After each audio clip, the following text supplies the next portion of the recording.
যারা আল্লাহকে রব বলে বিশ্বাস করে তারা এটাও বিশ্বাস করে যে একদিন তার মৃত্যু হয়ে যাবে। আর যারা আল্লাহকে রব বলে বিশ্বাস করে না তারা এটাও বিশ্বাস করে যে একদিন তাকে মৃত্যুবরণ করতেই হবে। যখন আমার আপনার মৃত্যু হয়ে যাবে তাহলে কেন আল্লাহ পাক রব্বুল আলামিন আমাকে আপনাকে সৃষ্টি করেছেন? সেটাই আল্লাহ পাক রব্বুল আলামিন সূরাতুয যারিয়ার ৫৬ নম্বর আয়াতে আল্লাহ বলছেন,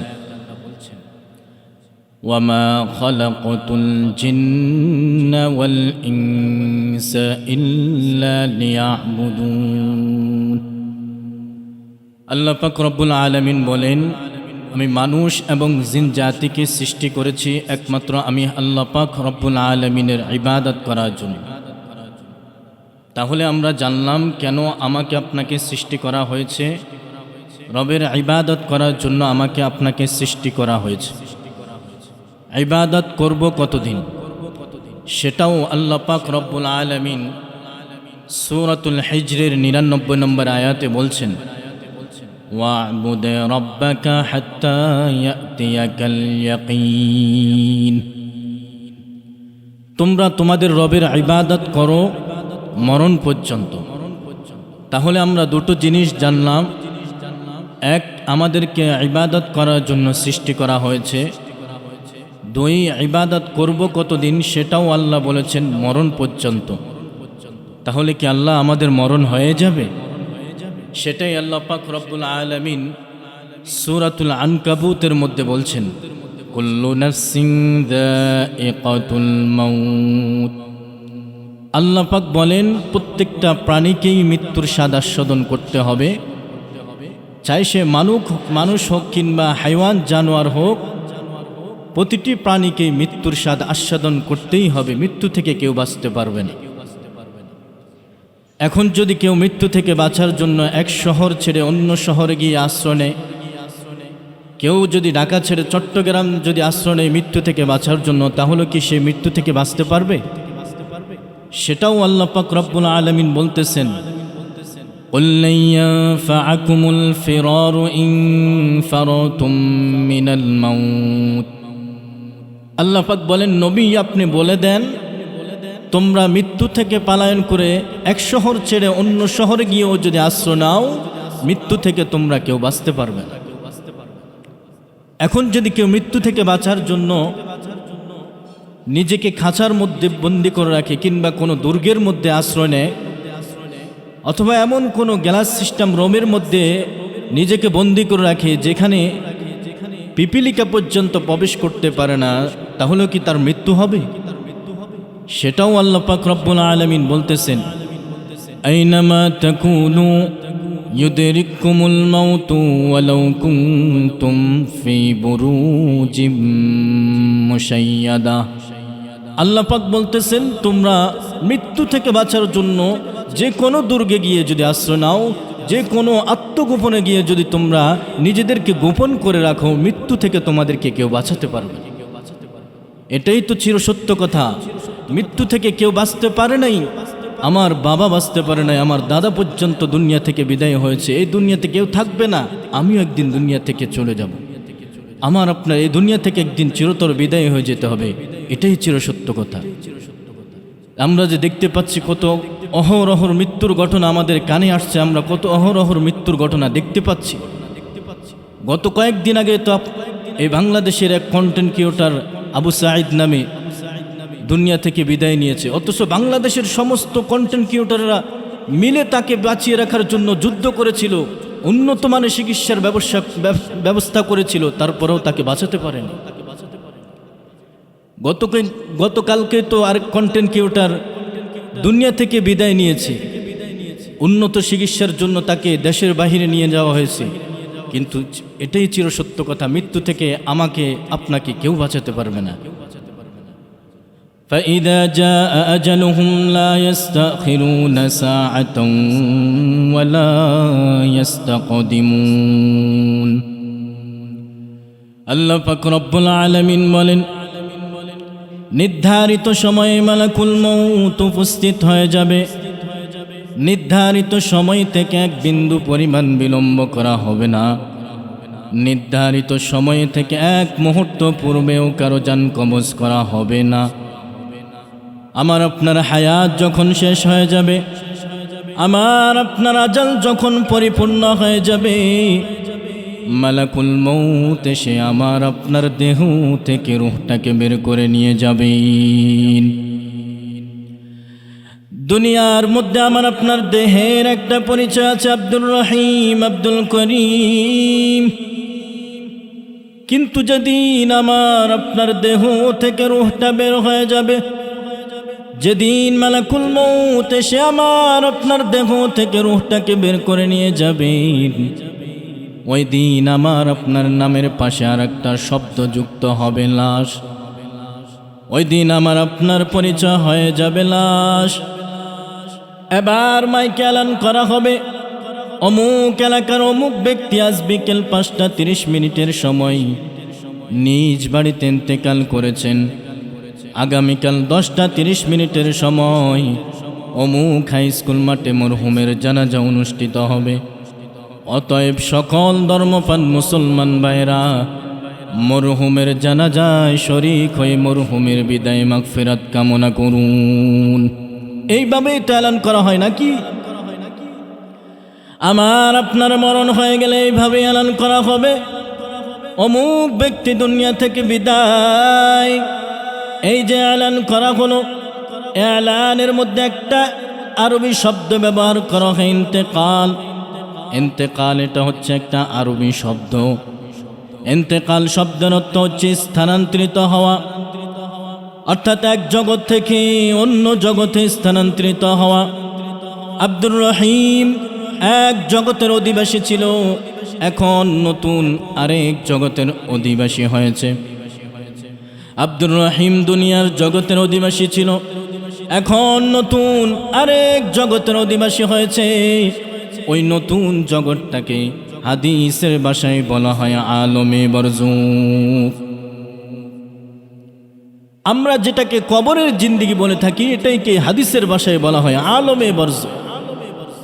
একজন মানুষের ইন্তেকাল হয়ে যাওয়ার পর ওই মানুষটার দেহটাকে মাটির মধ্যে দাফন করা হোক, কিংবা ওই মানুষটার দেহটাকে নদীর মধ্যে ভাসিয়ে দেওয়া হোক, কিংবা ওই মানুষটার দেহটাকে আগুনের মধ্যে পুড়িয়ে ফেলা হোক, যাই কিছু করা হোক না কেন, ওই মানুষটার মৃত্যু হওয়া থেকে হাসর পর্যন্ত দীর্ঘ জামানাকে বলা হয় আলমে বরজুখ। আলমে বরজখের হায়াত কতদিন? হাদিসের ব্যাখ্যায় মুফাসসিরিনে কেরাম বলেন, আমার আপনার জন্য আলমে বরজখের হায়াত কতদিন এটা জানা নাই, কিন্তু যে মানুষটা দুনিয়া থেকে সর্বশেষ বিদায় নিবে, ইসরাফিল আলাইহিস সালাতু ওয়াস সালামের সিংহায় ফুৎকারের মাধ্যমে যে মানুষটা দুনিয়া থেকে সর্বশেষ বিদায় নিবে, ওই মানুষটার জন্য আলমে বরজখের জিন্দেগি হবে 40,000 বছর। ওই মানুষটার জন্য যদি আলমে বরজখের জিন্দেগি 40,000 বছর হয়, আমার আপনার জন্য কত হাজার বছর হবে? মায়ার নবী বলেন, ক্বালান নবী সাল্লাল্লাহু আলাইহি ওয়াসাল্লাম, আল কবরু রাউদাতুম মির রিয়াদিল জান্নাহ। বিশ্ব নবী বলেন, আলমে বরজখের জিন্দেগি কারো জন্য হবে সহজ, আবার কারো জন্য হবে বড় কঠিন। আল্লাহ তাআলার হুকুমকে যারা যথাযথ মান্য করেছে, আল্লাহ তাআলার হুকুমকে যারা যথাযথ পালন করেছে, ওই সমস্ত ব্যক্তিদের জন্য আলমে বরজখের জিন্দেগি হবে বড় সহজ। আর যারা আল্লাহ তাআলার হুকুমকে যথাযথ পালন করে নাই, ওই ব্যক্তির জন্য আলমে বরজখের জিন্দেগি হবে বড় কঠিন। আলমে বরজখের জিন্দেগি বড় কঠিন। কেমন কঠিন? নবীজি যখন আলমে বরজখের ভয়াবহতা নিয়ে আলোচনা করতেন, নবীজির সাহাবীরা গলা কাটা মুরগির মতো মাটির মধ্যে ছটফট করতেন। অথচ কেমন সাহাবী ছিলেন ওনারা? দুনিয়ায় সদাকত মে তেরা নাম রহেগা, दुनिया है सदाकत में तेरा नाम रहेगा, सिद्दीक तेरा नाम से इस्लाम रहेगा, सिद्दीक तेरा नाम से इस्लाम रहेगा।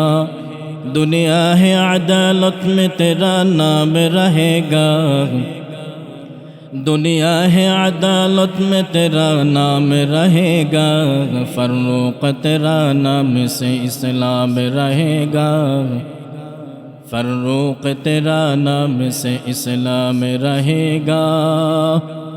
दुनिया है सियासत में तेरा नाम रहेगा, दुनिया है सखावत में तेरा नाम रहेगा, उस्मान तेरा नाम से इस्लाम रहेगा, उस्मान तेरा नाम से इस्लाम रहेगा। এক একজন সাহাবীর জিন্দেগি যদি আলোচনা করা হয় দিনকে দিন চলে যাবে। আল্লাহ তাআলা নবীজিকে ডাক দিয়ে বলেন, নবী আপনার 10 জন সাহাবীকে জান্নাতের সুসংবাদ জানা দেন। মায়ার নবী আবু বকরকে ডাক দিয়ে বলে, আবু বকর তুমি জান্নাতি, ওমর তুমি জান্নাতি, ওসমান তুমি জান্নাতি। এইভাবে নবীজি 10 জন সাহাবীকে জান্নাতের সুসংবাদ দিলেন। জান্নাতের সুসংবাদ দেওয়ার পরও দেখেন আবু বকর কান্না করে। নবী আবু বকরকে ডাক দিয়ে বলে, আবু বকর আমি নবীর মাধ্যমে আল্লাহ তাআলা জানায়া দিয়েছেন, আবু বকর তুমি জান্নাতি, ওমর তুমি জান্নাতি, ওসমান তুমি জান্নাতি।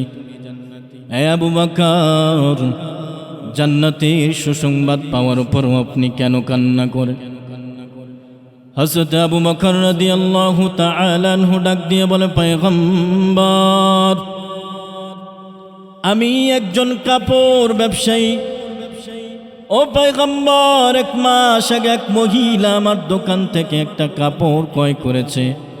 ওই মহিলা 1 মাস পরে এসে আমাকে কাপড়টা ফেরত দিল। ও নবী আমি ওই মহিলাকে জিজ্ঞেস করলাম, আম্মা জান কেন আপনি আমাকে 1 মাস পরে এসে কাপড়টা ফেরত দিচ্ছেন, কারণ কি জানতে পারি? ও নবী মহিলা আমাকে ডাক দিয়ে বলে, আবু বকর তোমার থেকে আমি যে কাপড়টা নিয়েছি তোমার ওই কাপড় আমার পছন্দ হয় নাই, তুমি তোমার কাপড়টা রেখে দাও, আমাকে আমার টাকা ফেরত দাও। আবু বকর রাদিয়াল্লাহু তাআলা আনহু ডাক দিয়ে বলেন, ইয়া রাসূলুল্লাহ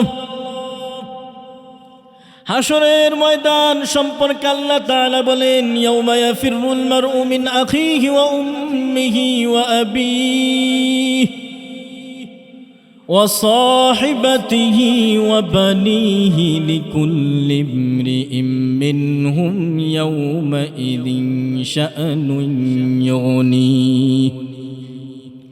আল্লাহ তাআলা বলেন এমন এক ময়দান হবে হাশরের ময়দান, যেই ময়দানে সন্তান মাকে চিনবে না, মা সন্তানকে চিনবে না, বাবা সন্তানকে চিনবে না, সন্তান বাবাকে চিনবে না, স্বামী স্ত্রীকে চিনবে না, স্ত্রী স্বামীকে চিনবে না। যেই ময়দানে আপন বলে কেউ কাউকে পরিচয় দিবে না, নবীরা পর্যন্ত নফসি নফসি করতে থাকবে। ও পয়গম্বর আপনি নিজেই তো বলেছেন হাশরের ময়দানে নারী পুরুষ সবাই উলঙ্গ অবস্থায় উঠবে। আম্মা জান আয়েশা সিদ্দিকা রাদিয়াল্লাহু তাআলা আনহা ডাক দিয়ে বলেন, ইয়া রাসূলুল্লাহ নারী পুরুষ সবাই উলঙ্গ অবস্থায় হাশরের ময়দানে। নবী ডাক দিয়ে বলেন, আয়েশা হাশরের ময়দানটা এত ভয়ানক হবে, এত পেরেশানির হবে, ওই মানুষগুলো এত চিন্তিত থাকবে তাদের পরনে কাপড় আছে কি নাই সেদিকে তাকাবার সুযোগ হবে না।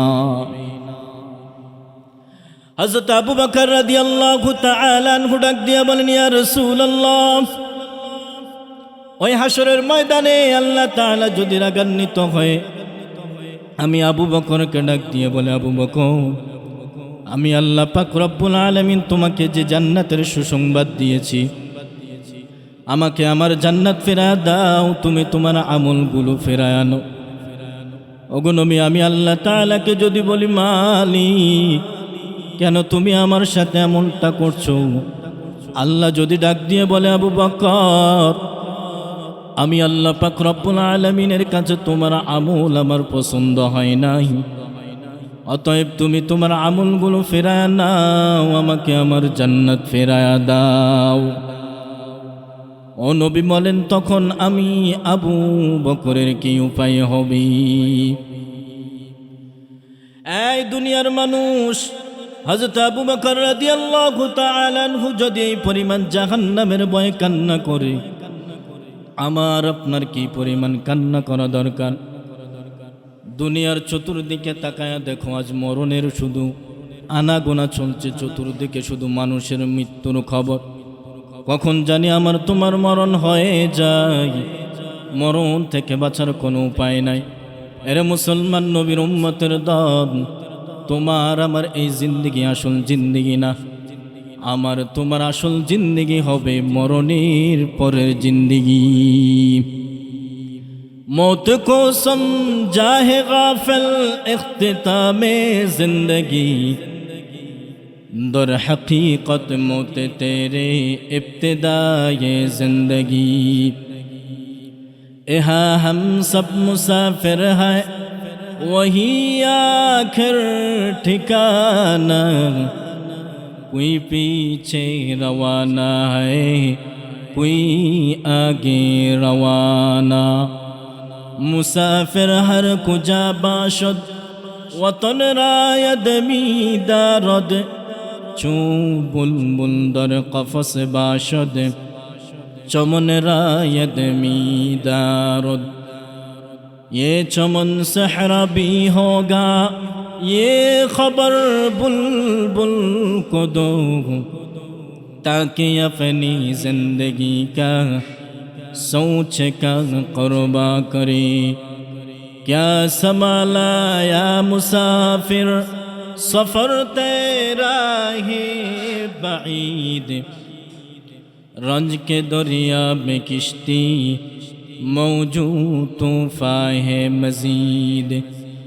देख लो ऐ किश्ती बानो, किश्ती अपनी देख लो, गहराई दरिया के अंदर किश्ती ना डूब जाने दो, गहराई दरिया के अंदर किश्ती ना डूब जाने दो। এই শেরগুলোর অর্থ যে ব্যক্তি বুঝবে সে ব্যক্তি বুঝবে যে আসলে এখানে কি বলতে চাচ্ছে। মৃত্যুর মোনাকাবার জন্য এই শেরগুলোই যথেষ্ট। ও মুসলমান, এই দুনিয়া থেকে আমি আপনি চিরতরে বিদায় হয়ে যাব, আমার আপনার মৃত্যু কখন যেন উপস্থিত হয়ে যায় এটা বলতে পারি।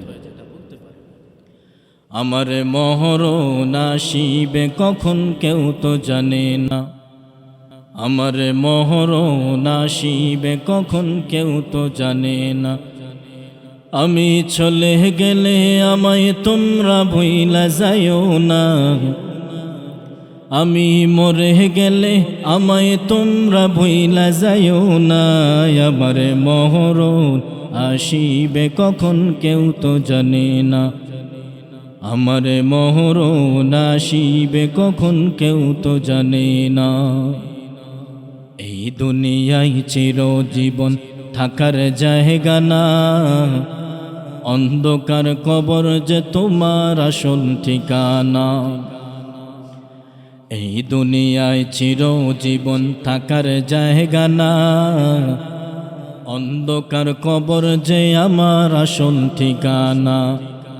সব রেখে তোমায় চলে যাবে, সঙ্গী হবে না, সবাই রেখে তোমায় চলে যাবে, সঙ্গী হবে না। আমার মরণ আসিবে কখন কেউ তো জানে না, আমার মরণ আসিবে কখন কেউ তো জানে না। আমি চলে গেলে, আমি মরে গেলে আমায় তোমরা বইলা যাইও না। আমার মরণ আসিবে কখন কেউ তো জানে না। এর যুবক বাবা ও বৃদ্ধ বাবাজির একটু চিন্তা করে দেখো, এখন আমার আপনার যদি মরণ হয়ে যায়, যে মানুষগুলো আমাকে আপনাকে আপন বলে পরিচয় দেয়, ওই আপন মানুষগুলো বেলেট দিয়ে কেটে কেটে আমার আপনার শরীর থেকে জামাটাকে খুলে ফেলবে। আমার আপনার চুল থেকে জামাটাকে খুলে গরম পানি দিয়ে গোসলের ব্যবস্থা করা হবে। এদিক দিয়ে আব্বা জান ডাক দিয়ে বলবে, ইমাম সাহেব, আমার সন্তানের জানা পড়ায় আপনি কোথাও যাবেন না। আবার একদিকে এলাকার মানুষগুলোকে ডাক দিয়ে বলবে, এরা এলাকার মানুষ, আমার সন্তানের জন্য দ্রুত কাফনের ব্যবস্থা করে নাও। ওই বাঁশবাগানে গিয়ে আমার সন্তানের জন্য কবর খনন কর। এরে মুসলমান, বাঁশবাগান এমন একটা জায়গা যেখানে দিনের বেলাও যেতে বড় ভয়। ওই বাঁশবাগানে তোমাকে আমাকে চিরতরে দাপন করে আসবে। যখন তোমাকে আমাকে মাটির মধ্যে চাপা দিয়ে চলে আসবে, ফেরেশতারা এসে তোমাকে আমাকে জিজ্ঞেস করবে, রবের পরিচয় দাও, ধর্মের পরিচয় দাও, রাহমাতুল লিল আলামিনের পরিচয় দাও। যে ব্যক্তি আল্লাহ তাআলার হুকুম অনুযায়ী জিন্দেগি চালিয়েছে, যে ব্যক্তি আল্লাহ তাআলার বিধিবিধান মেনে জীবনকে পরিচালনা করেছে, ওই ব্যক্তি রবের পরিচয় দিতে পারবে, ধর্মের পরিচয় দিতে পারবে। আর যে ব্যক্তি আল্লাহ তাআলার হুকুম অনুযায়ী জিন্দেগি পরিচালনা করে নাই, আল্লাহ তাআলার আদেশ নিষেধকে যথাযথ পালন করে নাই, ওই ব্যক্তিকে যখন রাহমাতুল লিল আলামিনের পরিচয় জিজ্ঞেস করা হবে, ওই ব্যক্তিকে যখন রবের পরিচয় জিজ্ঞেস করা হবে, ধর্মের পরিচয় জিজ্ঞেস করে হবে, ওই ব্যক্তি বলবে আমি কিছুই জানি না। বেনামাজির কবরের মধ্যে জাহান্নামে সাপ বিচ্ছু দ্বারা বেনামাজির কবরটা ভরপুর হয়ে থাকবে। এই মুসলমান, যে ব্যক্তি নামাজের মাধ্যমে জিন্দেগিটাকে পরিচালনা করেছে, যে ব্যক্তি নামাজের মাধ্যমে রবের গোলামির মাধ্যমে জীবনটাকে পরিচালনা করেছে, ওই ব্যক্তির জন্য কবরের জিন্দেগি হবে বড় আরামদায়ক। আর যে ব্যক্তি আল্লাহ তাআলার আদেশ নিষেধ পালন করে নাই, ওই ব্যক্তির জন্য কবরের জিন্দেগি হবে বড় কঠিন। এই জন্য আমাকে আপনাকে রবের গোলামি দিয়ে সময় কাটাতে হবে, জিন্দেগিটাকে অতিবাহিত করতে হবে। ও মুসলমান, একদিন আমি তুমি এই দুনিয়া থেকে চিরতরে বিদায় হয়ে যাব। এই দুনিয়াতে আমি তুমি কেউ বাঁচবো না। আমার আপনার এই দুনিয়া থেকে একদিন বিদায় নিতে হবে, এটাই চিরসত্য কথা। তাহলে আমরা আসি আবার শুরু থেকে। কেন আমাদেরকে রব সৃষ্টি করেছেন সেটা আল্লাহ পাক বলেছেন, আমাদেরকে সৃষ্টি করা হয়েছে তার ইবাদত করার জন্য। কতদিন করব সেটাও আল্লাহ বলেছেন, মরণ পর্যন্ত। আর মরণ এমন একটা জিনিস যে মরণ থেকে বাঁচার কোনো উপায় নেই। মরণ থেকে কেউ যদি পালিয়ে এক শহর ছেড়ে অন্য শহরেও যায়, অথবা নিজেকে কোনো দুর্গের মধ্যেও বন্দি করে রাখে, মরণ থেকে কেউ বাঁচতে পারবে না। ও মুসলমান, যে মৃত্যু থেকে আমি তুমি বাঁচতে পারবো না, যে মৃত্যু থেকে কেউ বাঁচতে পারে না, এটাই চিরসত্য কথা। অতীতে কেউ বাঁচতে পারে নাই, ভবিষ্যতেও কেউ বাঁচতে পারবে না। অতএব ওই মৃত্যু থেকে তুমি আমি কেন পলায়ন করছি? ওই মৃত্যুর জন্য আমার তোমার প্রস্তুতি নেওয়া দরকার। আল্লাহ পাক রব্বুল আলামিন আমাকে তোমাকে ওই মৃত্যুর প্রস্তুতি নিয়ে জিন্দেগিকে অতিবাহিত করার তৌফিক দান করুন। সবাই বলে আমিন। ওয়া আখির দাওয়ানা আলহামদুলিল্লাহি রাব্বিল আলামিন।